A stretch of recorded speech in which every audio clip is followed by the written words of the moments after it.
prospect, Ben, is a guy that when I first did my mock draft, I mispronounced his name because I'm an idiot. So we're talking about, now I always like to be correct on this if I'm wrong, Asa Newell. Is that a Yep, correct I pronunciation? believe So so. Asa Newell. So we're talking about a 6'10", 6'11" power forward whose primary focus is defense. And he's, to me, on the surface, I look at this sort of guy, go, okay, 1.2 steals, 1.2 blocks per 36, 29% from three. That's not ideal. Like, you rebound okay, but you're that sort of guy where I go, okay, could you be a stretch four? Could you be that defensive player, like very similar to the way that I've got high hopes for what Noah Clowney can become, or I've got high hopes, maybe Taylor Hendricks can do this. These sort of players, you can play the four, maybe they play up at the five, they can protect the rim, they can do weak side, they can maybe get a little bit of scoring happening, maybe they can be a spot up corner guy. Like, that's how I think he can. But also, most of those guys have just done nothing over the course of their early part of their career, even though I like the archetype. So what are you down? Are you just like, this guy is never going to shoot, or he's never going to do anything offensively? Yeah, my main worries with Newell are, well, my main contention with Newell being overrated is when we're thinking about him as like a top 10 lottery pick in a strong draft. I see him as a role player at the next level, and I could certainly see him being a solid one. His defense is quite solid, especially on the perimeter for his size, and he's like a great rebounder and can finish. But yeah, for shorter big men who don't shoot threes at a high clip and don't pass the ball often don't turn out well. Like, I give like Marvin Bagley as like Oh the god. example of this.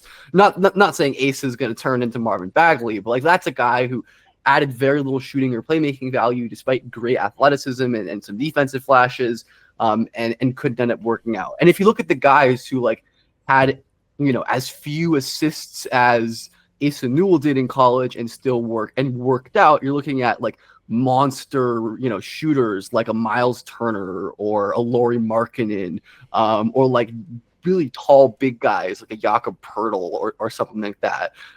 It's just not a ton of success for these types of big men, and the playmaking thing is the most worrying. I think Newell could be a guy who hits open threes. Like, it wouldn't shock me. 5 attempts per 100, solid free throw numbers. Like, doesn't really shoot any pull up mid ranges or any mid range jumpers or anything, but has great touch on like his push shots and floaters. But to me, I see his ceiling as more of like a role player, a complementary player, somebody who, maybe can be your fifth starter, but to me is most likely a bench guy, someone who you can add value as a switch defender. I think that's probably my favorite thing about Newell is I really like his potential as a switch big in the NBA. Obviously, a lot of schemes rely on that, and he's a good rebounder. He's got a high motor. He's going to finish plays. Like, he's going to be reliable, but when we're talking about a top 10 type lottery pick, I'm looking for guys with upside or someone who I'm sure is going to be like a high impact starter. And while Newell certainly has some interesting traits and like his production as a freshman was phenomenal in the SEC, there's no doubting that. I just don't have a ton of confidence in how that fully translates to the league. I think that, like, yeah, I don't think I would have him as a top 10 player, but I'm also like at this stage of looking at the draft and covering the NBA for this period of time. I just think if you can get a guy at 12 or at 15 who you can go, well, maybe this guy plays 6 years, 7 years for me, and he's at 25 minutes a night, and he starts when I need him, and he can come off the bench. And if it's a good team, he plays 22 minutes. If it's a worse team, he can play more.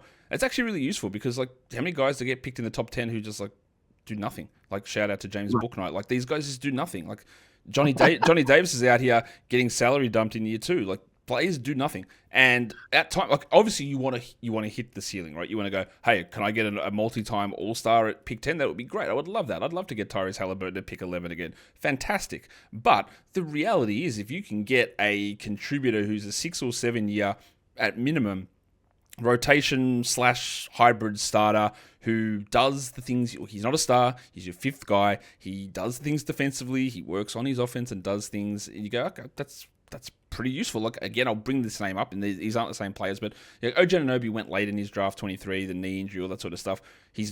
This year he's sort of ramped his usage up a little bit, but in the past he's just been a guy that, hey, do the defensive stuff, my guy, don't worry about offense, and fit in and do the thing. Now, Newell, he's not that, I don't view him that way, but that's still that's such a valuable player. It's not star upside, but it's an incredibly valuable sort of guy. So like I know there's the balance, I guess, of do you want to swing for that fence, or are you okay just going, no, this fits, and then we'll get other guys to fit around it.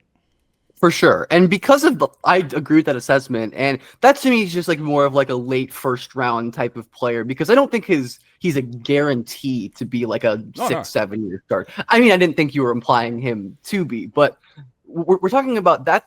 That to me is about his ceiling, where if he hits his ceiling, I totally agree that he can be a really valuable, just steady contributor, someone who you can rely on, someone who isn't going to make a ton of mistakes probably, and somebody who, isn't going to get like played off the floor in any way, aside from, maybe like high leverage playoff situations.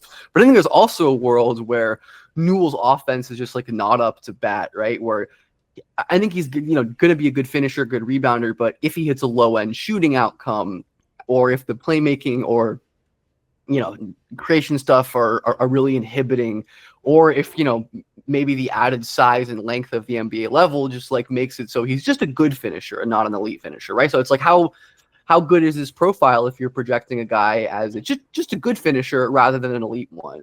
I think I've learned over the years with guys like Onyeka Okongwu and Jalen Duren, like how much size does matter for big man prospects. And I definitely think about that with Newell, where I don't view him as much of a guy with perimeter skills. So he's got to have the big man stuff. And I'm just not fully confident in him getting that. But I do think, like you said, there is a good chance he ends up as just like a solid rotation piece, which at some point in the first round, like depending on your team context, I think is definitely worth betting on.